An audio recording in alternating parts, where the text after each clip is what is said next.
Hey, what's up? This is Talk to a Nerd podcast with my homie, Seth Hartley. That's me. We've been having a lot of fun. Turkey Day. Yeah. What else? What else do we do? Anything fun? We got really drunk and hungover.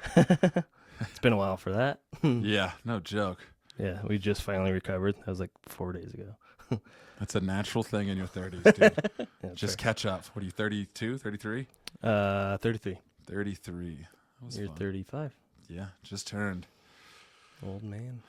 Old man is right, dude. So, let's see. Tell us a little bit about yourself. This is probably part one of hopefully 3. I'm going to interview as much as possible, get as much nerdy stuff out of you as much as I can. How far do you want me to go back?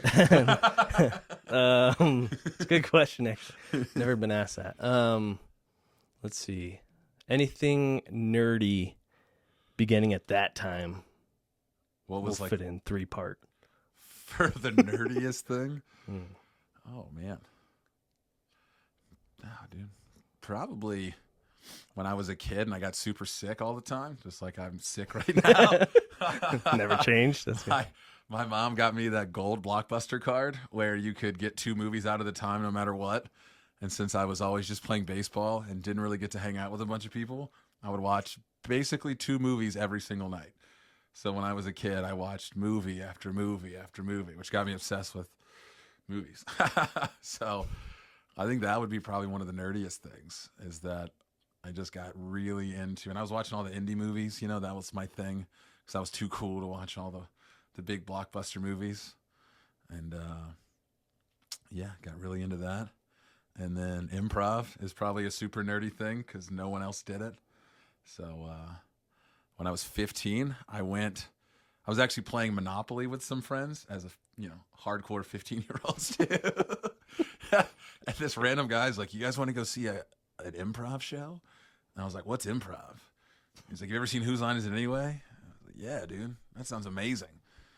He was like, yeah, there's these guys at a coffee shop that go do it.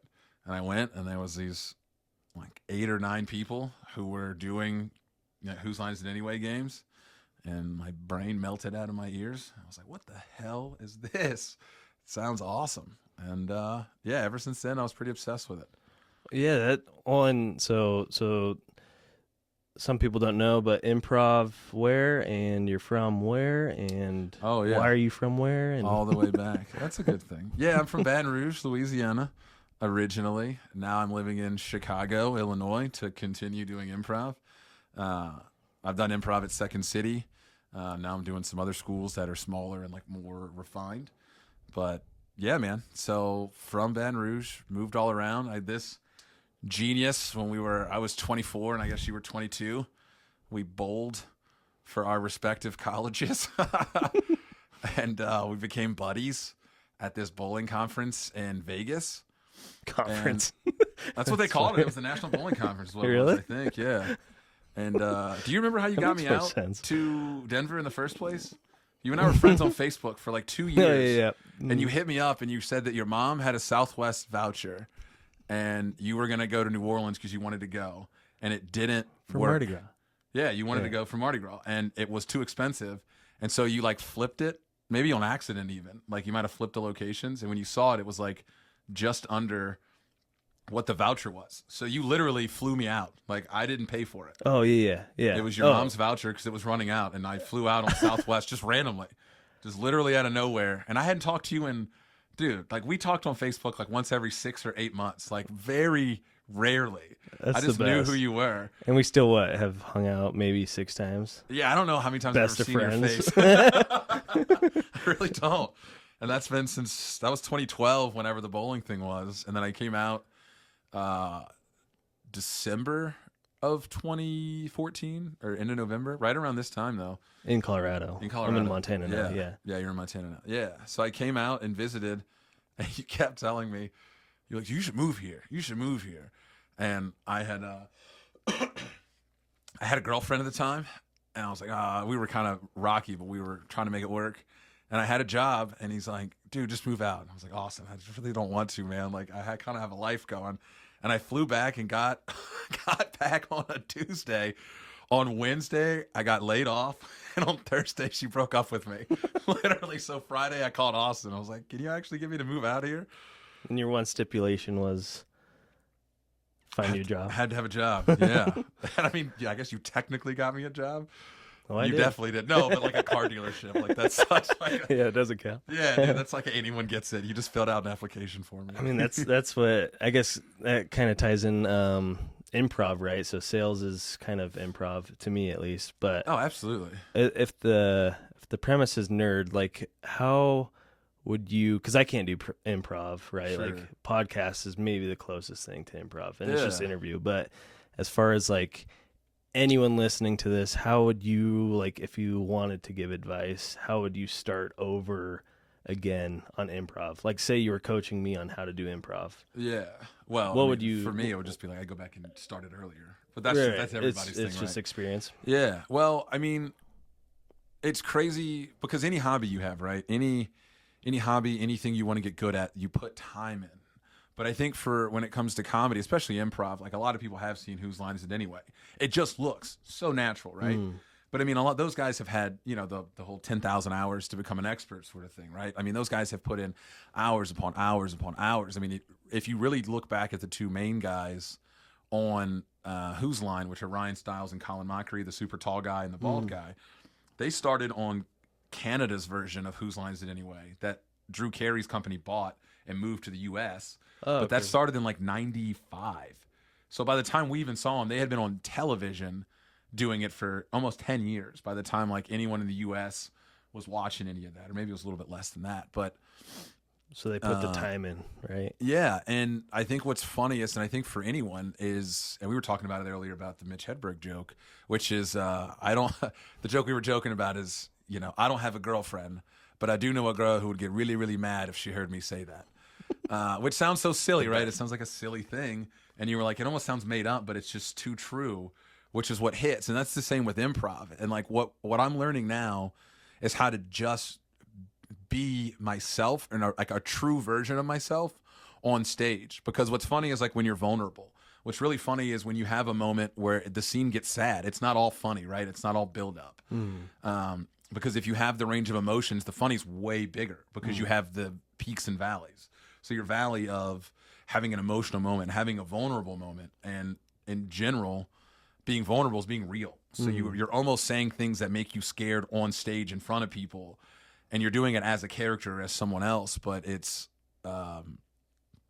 it really brings depth to it. I mean, truly, and it's very cool to learn that and understand that. Yeah, and that's where the experience comes in, right? Not to clam up when you mess up, or like Yeah. if the vibe is weird, or like there's a heckler or something.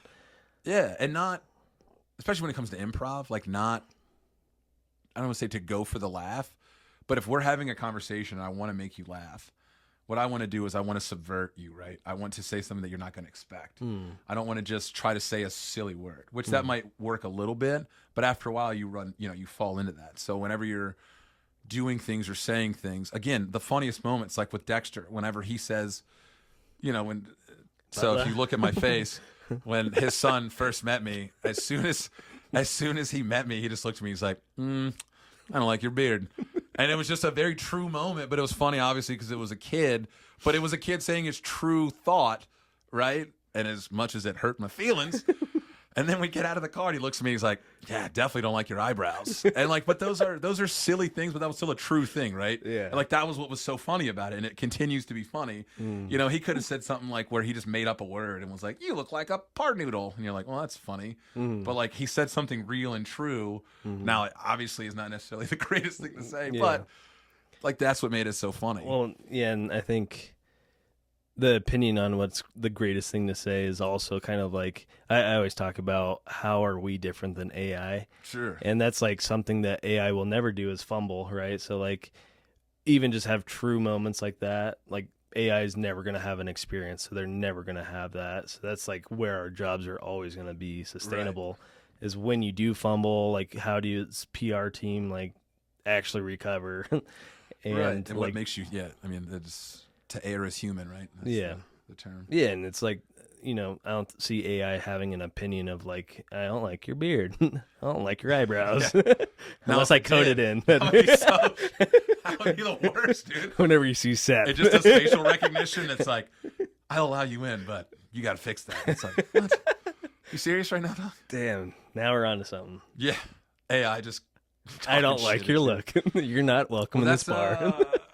Damn, that's pretty Have you good. seen Interstellar? Uh-uh. So Interstellar is a Chris Nolan movie, and his name's it's a robot that he has called like Tariq or something Tar, and they actually, since it's based I think 150 years in the future or something like that, they actually have like a sarcasm meter for it, where nice. it does it, and he's like, I think it's to see if they're bullshit. Well, it's like a bullshit thing, and Matthew McConaughey's like, let's make this thing more human. He's like, turn up your like human meter or whatever, and the first thing it does is it just zings Matthew McConaughey hard, and he's like, why don't we turn it down about 10 degrees? Like, oh damn, how do we turn it down about 10%? So like, it's damn. definitely one of those thoughts, right? To try to mimic that, because you're right. So they are gonna take our jobs. I mean, at some point, but I mean, it's so interesting that the thought of AI in general was always, it's supposed to do the things we didn't want to do, right? To give us the freedom to think and to have that, so we can all basically be philosophers. But the exact opposite is happening, because everything's monetized, right? And creativity is monetized, because that's where things are invented. That's right. where things are joy and whatever else, right? And so it's crazy that we're now in jobs, the thing that you have to do is the stupid grunt work where AI, you get AI to write emails and do this. And that's really creative, right? That's how you're trying to interact with another human, but that's not what you're doing. You end up giving the task to AI to be the creative one, which is just an interesting flip. Yeah, and I just went to that nerdy conference, and they basically said it's just the starting point.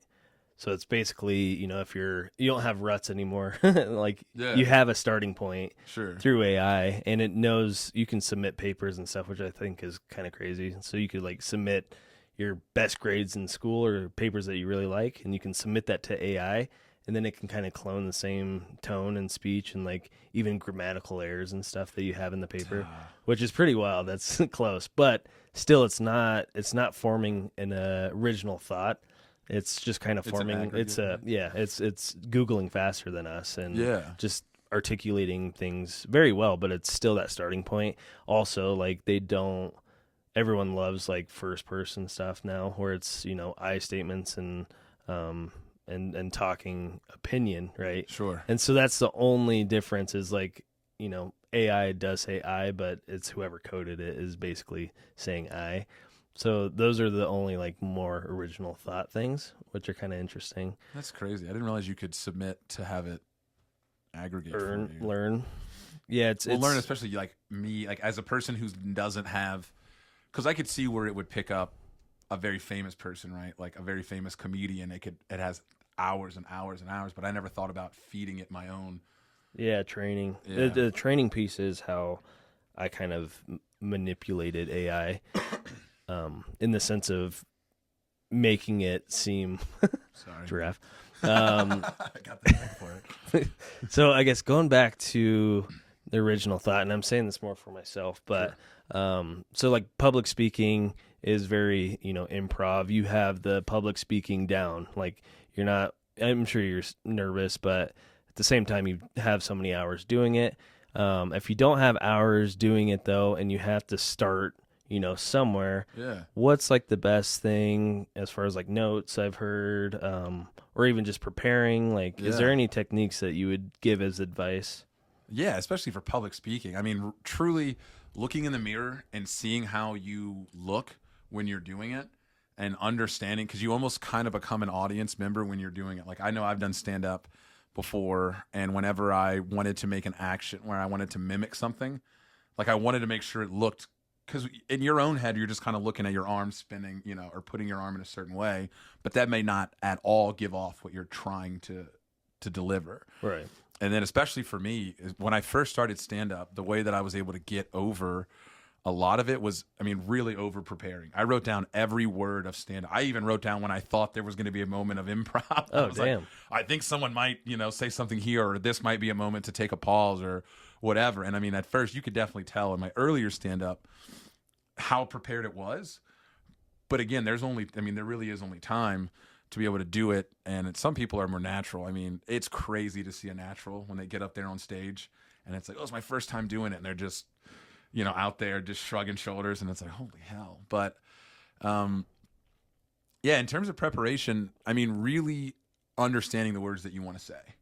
I mean, really understanding the message that you want to get across and knowing it backward and forward, right? And saying it off script, saying it to someone. I also would practice my stand-up to a friend, to someone else. And then I would say, because I'm a storyteller whenever I do tell stand-up. And so I wanted to know what details seemed excessive, right? What wasn't necessary. And also when he would get confused. Like that was a big one for me is when am I losing you?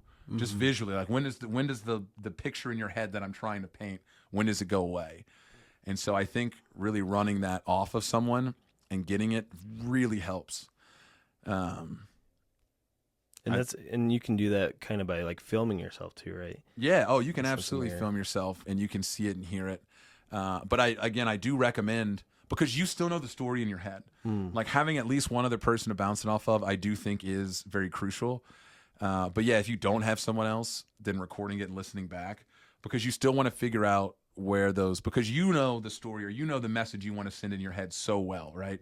It's just like what words need to come out to get that message across. And so that's a big function. Well, yeah, and I guess to kind of tie in all of this is basically like storytelling makes you, like your story is completely different than mine, and I say this 1,000 times, so does everyone else, but right. Your only uniqueness is that we're human and that we have a story. We've experienced things completely different than anyone else. So, but what I'm not great at is I can't really articulate the story well. I could have a crazy story, but if you said it, it would be like 1,000 times more funny. Like, and usually you do take it over, but even though it's my story about me, it's always you, and I give you all reins to it. But it's funny though, because like I don't know how to build the character, and then I usually just say the end, yeah, and then the story is over, and it's like usually that part's interesting, but the formation of a story is like really the storytellers are just. Yeah, amazing humans. That's a compliment. No, I absolutely appreciate it. Thank you. Yeah. No, that was something I wanted to do since I was a kid, though. And one of the things, and I know you do it too, like we look around all the time, right? You're always like looking around, checking your environment. And it's definitely hurt me in every relationship I've been in, because every girl thinks I'm just staring at chicks. But I'm really I am taking in the room, though. I'm trying to understand, because I remember at a very young age, I would listen to my mom on the phone, and she was a great storyteller, and she would talk to my mama, her mom, and both her sisters, and her friend Miss Tina, every day, like four different people, and she told it was like the same set, like every day.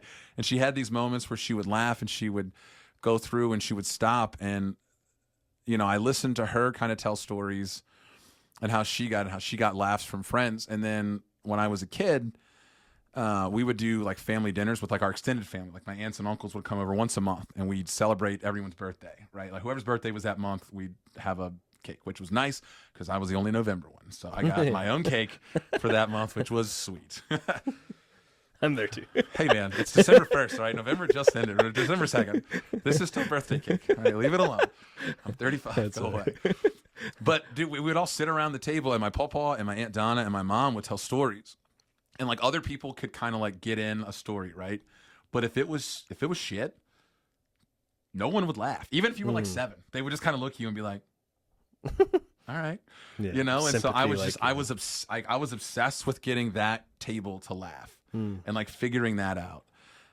And so that to me was like the first time I was able to tell. And I just repeated stories that I had heard, or I went on, it was dirtyjokes.com, because I wanted to be cutting edge.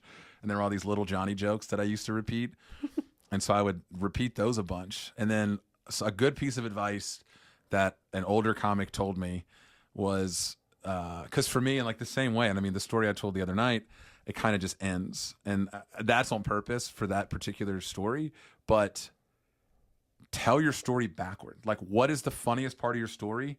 And then say it, and then work backward from that, right? Like, figure out what all you need to tell in a story to make it make sense. Like, if you're like, oh, I really want to tell someone that I saw, this person fall in a parking lot, it's like, okay, you can just be like, so I saw this guy fall in a parking lot, but hold on. And then you keep going, and it's like, well, you just blew your load, man. Yeah, you just said it all right. first. But whenever you're thinking about it, you're like, all right, this person fell in a parking lot. Do I need to tell them why I was in the store? No, I was at the store getting groceries, right? You can keep that small. Or if like it was a big spot, or maybe you noticed it earlier, you're like, oh man, I walked past this big slippery spot, and then later on you see that. And so telling it backwards was very beneficial to be able to figure out what your point was in general, right? Because a lot of times you'll start telling a story and you're like, I think that's all I wanted to say, but it feels like I'm still in the middle of it, Oh, interesting. So the art is actually knowing when to end. Absolutely. Yeah. Yeah, I've never thought of that. And then you start there to write it. That seems simple, like something I should have known. Well, it's just like, but I've never heard that, I don't think, myself. That's pretty cool, though. Yeah, basically, so, and then as far as like writing the story, is that through your Blockbuster days of watching so many movies and just knowing which ones you like? I think what's funny about that is I really didn't ever pay attention to in that regard. I didn't pay attention to the plot of a movie when I was a kid. I just enjoyed them, right? So it was this. I love how things look visually. So I loved visual movies a lot, and then movies that were very dialogue heavy. But I never started understanding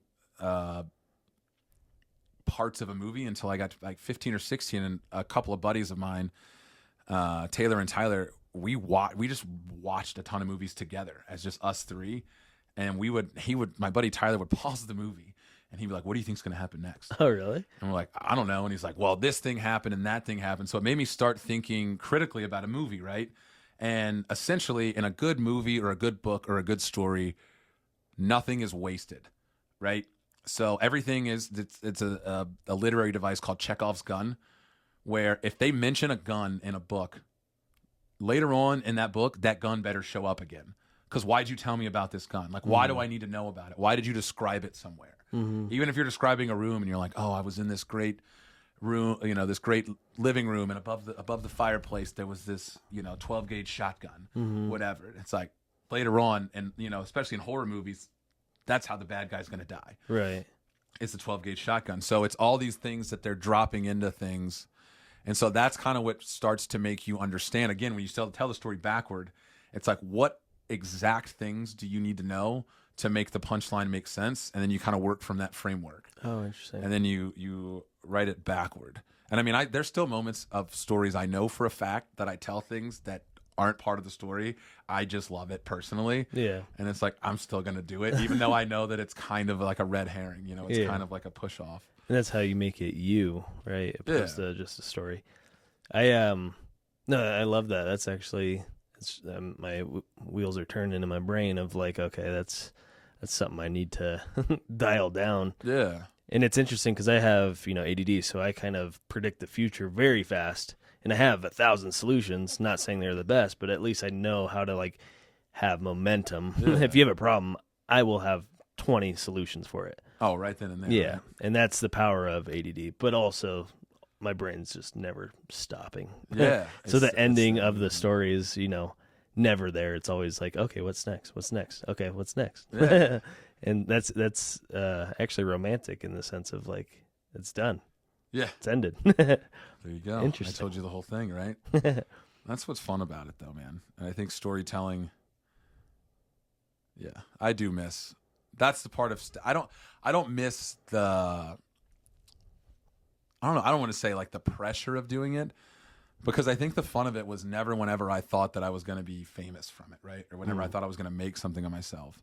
I very much enjoy in a story whenever I see everyone just lean in just a little bit more and they're waiting for that next moment and like that sort of thing, and then just getting it out and just, like you said, slowing down, because my brain was very fast as well. And when I first started doing stand-up when I was younger, everyone's advice to me was, you talk so fast.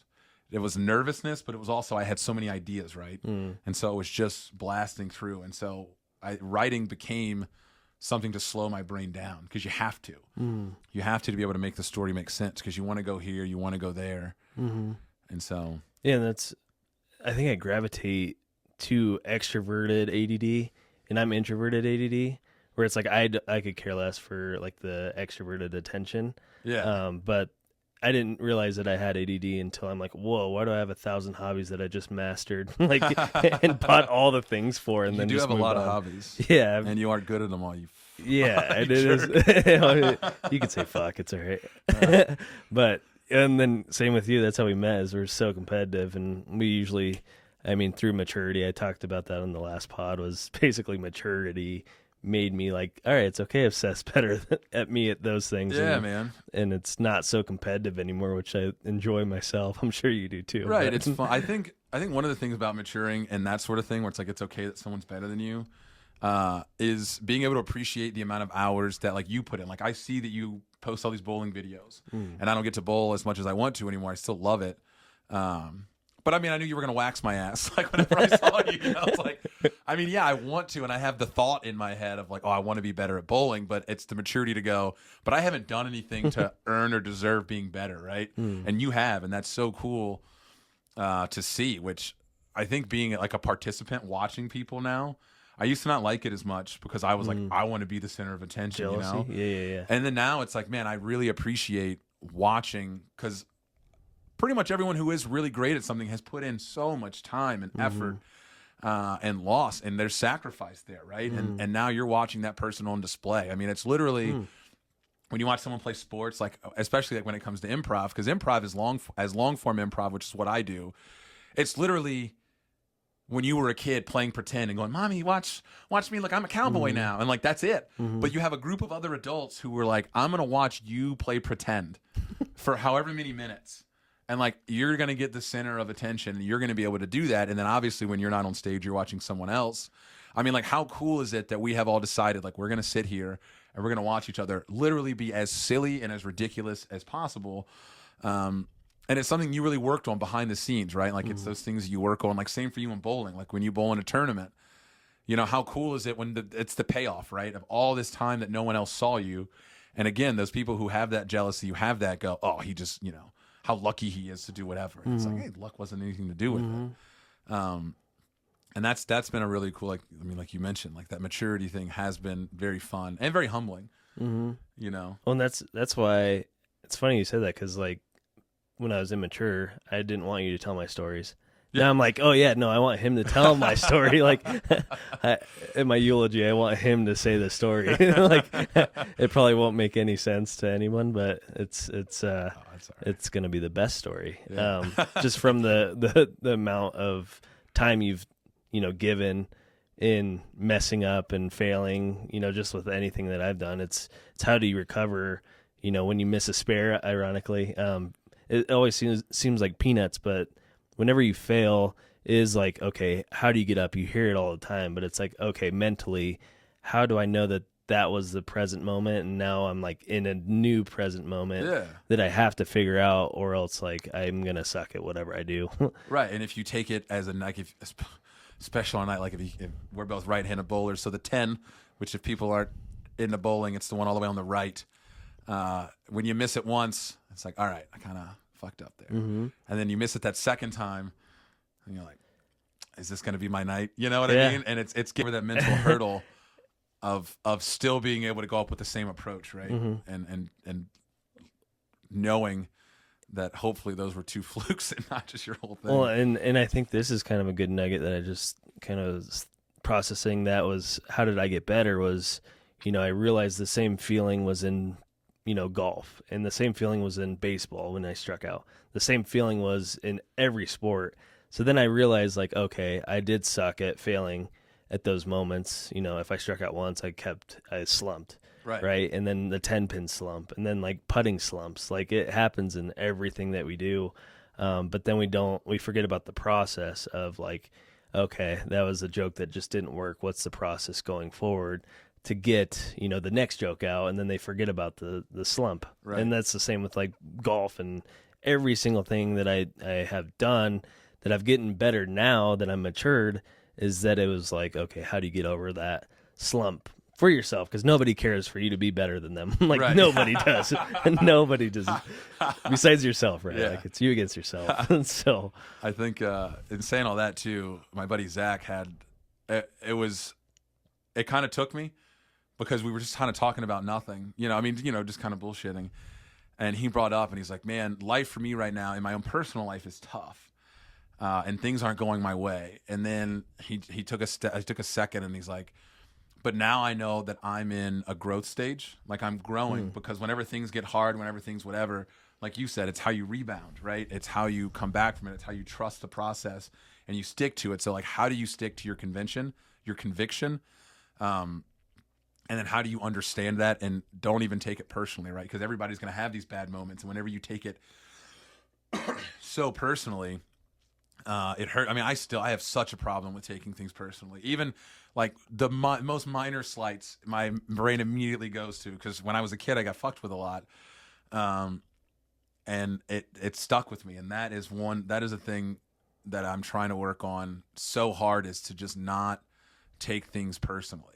To not let someone, again, like an accident. I mean, it would be like we go to a restaurant. I'm not even kidding you, dude. This has happened in my head 5 million times.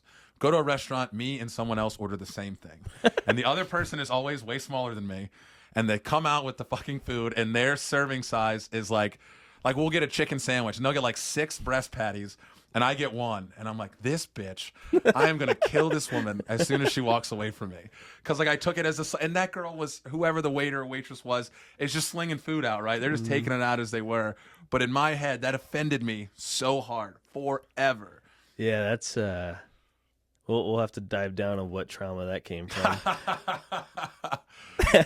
I was going to say, like, for some reason now I get social anxiety because I'm a parent, and I judge other parents, which I shouldn't, but I'm like, taking things like I like how they said that to their kid. Oh, I don't like how they did that with their kid. So now it's like a new phase of life where it's like, oh man, I'm judging parents, like thinking I'm the best. And then it's like, I am clearly not the best. I do give the most time that I can to my kid. And I think that's step one, is just being there. 100%.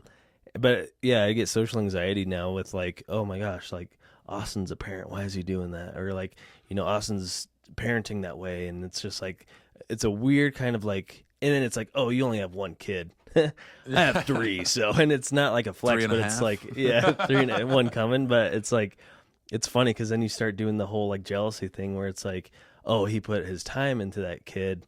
Or it's like, oh, you have time with that kid because you only have 1. Right. And so it's like, it's tying in everything where it's just like, the time that you do spend with each kid is way harder when you have more. Yeah. So then it is back to like social anxiety too, where it's like, oh my gosh, I don't want to mess this up. I can't mess this up. So are you getting social anxiety when you're with the kids and without the kids? Like you get social anxiety that people know you have kids, so you may be out one night without them too? And they're like, what is he doing without his kids? Or like, why would he do that? No, I think it's more like guilt, like that I'm not home with the kids. Sure. And it's like that. It is a trauma thing, but it's also like, okay, like, where I base everything off of how much time can I spend with the kids. Absolutely. Then when I do something for myself, then it's like, I should be home with my kids. So it's more of like guilt for myself. So the social anxiety might not even be social anxiety, but it's more guilt of not being somewhere that I feel like I should be, even though I'm doing nothing wrong. Absolutely, yeah. But I always judge the dads that are gone on, week-long trips, being like, I would never do that. And then I'd be gone for like a night, and then I'd be like, oh man, like I miss my kids in like a selfish way where it's like I'm going to miss out on, something. Cool. And yeah. And I am not a parent, but I mean, don't you think? Well, it's I mean, a chicken sandwich, right?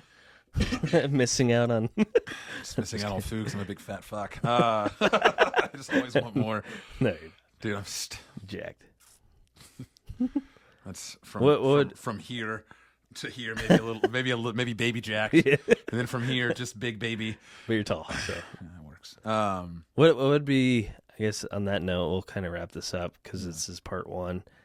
And I like it so far, and I have to edit this. So I know about editing a bunch. But on the last note, I guess that'd be kind of what is your guilt, I guess, in that sense, where mine is parenting guilt, right? It's new to me, it's whatever, and it's a growth stage like Zach, but it's that growth stage where it's like, I don't know, I've never been shown how, I don't know what I'm doing, but at least I'm doing something. Yeah. And, you're, I'm guessing, in a growth stage too, like moving to Chicago and stuff, but like, could you give a good example of what you're going through without kids? Like, not an example like mine, but really comedy. I mean, performing and practicing improv, because I mean, first off, in Chicago, there's so many funny people. I mean, who are, and just objectively infinitely funnier than I am. And I don't even know how many hours I could put in to get there to where that person is, just by how good they are. And there are so many days where I just get bogged down, or where I'm just lazy. I think for me, the guilt that I feel is if I'm not doing something every day towards comedy, like if I'm not writing a full sketch, because I write the beginning of a ton of sketches, and then a lot of times now with my buddy, we improv the end, and we kind of tie it in that way. But just being able to sit there and write 3 pages, which seems so little, and it's not something I do all the time. We've talked about doom scrolling and how I have addicted to YouTube and everything, and I end up watching other people on YouTube doing something that I want to do, if they're filming a sketch or doing whatever, and I'm sitting there, full capability to get up and start doing something else, and start and go downstairs and start filming or start writing in that moment. I'm on the same computer I write on, and I sit there and I start eating a bunch of snacks, and I'm just like, oh, damn it, I can't believe that person is doing that, and I'm not doing it. I can't. How did they do that when I'm sitting in the exact spot I'm fully capable of doing that thing? And so one of the measures I'm taking to try to overcome that now is or my Google Calendar, you can actually separate your time. There's a third-party add-on, or if you have Google Business, you can do it, and you block off your time per week, and you color code it, and at the end of the week, it sends you a report of how many hours did I spend doing something else. Now, you have to be honest with yourself, and I'm going to put, honestly, I think it's going to be black, and it's going to say jack shit. Like, just doing jack shit, and just like, how many hours did I do jack shit? Because you don't have to do 10 hours every day, right? But you need to do 30 minutes a day, because that's for you. I mean, whenever I get into a good moment or a good momentum, it's when I get done with work and I go, all right, I just spent 8 hours doing something for someone else. The guy who owns our company, helping his dream get accomplished. I should, could, and would, especially as someone who's decided that's what I want to do, spend 30 minutes a day on trying to accomplish my dream, right? Or trying to get just a little bit better on my dream. I think that 8 hours with someone else and 30 minutes for myself of actually, sitting there and doing it, will get you so far. I mean, there's 365 days in a year. And so if you do 30 minutes a day, do you end up with 180 something hours, which is a lot of hours, you spend on it if you do 30 minutes a day. Right. So yeah, no, that comes back to everything, right? So if you have a dream, passion, no, I wouldn't say we're old, but we're getting old. So it's basically the time that you give and prioritize that, right? Right. Is the main message. And comedy is your baby, and my babies are my babies. So, and shout out to my wife too. I do give her. She was gonna give me shit that I just talked about the kids, but I do work on my marriage too. That's a different baby. My kids are dependent on me. She's a little independent, but I do work on my marriage as well. I think, that being, part one, I think that's great. My camera already turned off, so. Yes, we have the B-roll for all this part. Hopefully everything's working elsewhere, but yeah, no, love you, man. Love you so too, happy dog. you're out here in Missoula hanging out. Yes, sir. And yeah, we'll catch up on part 2. Let's not talk even once between then. That's silence? Just tomorrow. We have to Save staying all at your day. house. It's gonna be super weird. Yeah. I just have to shoulder check you when I need something. Text me.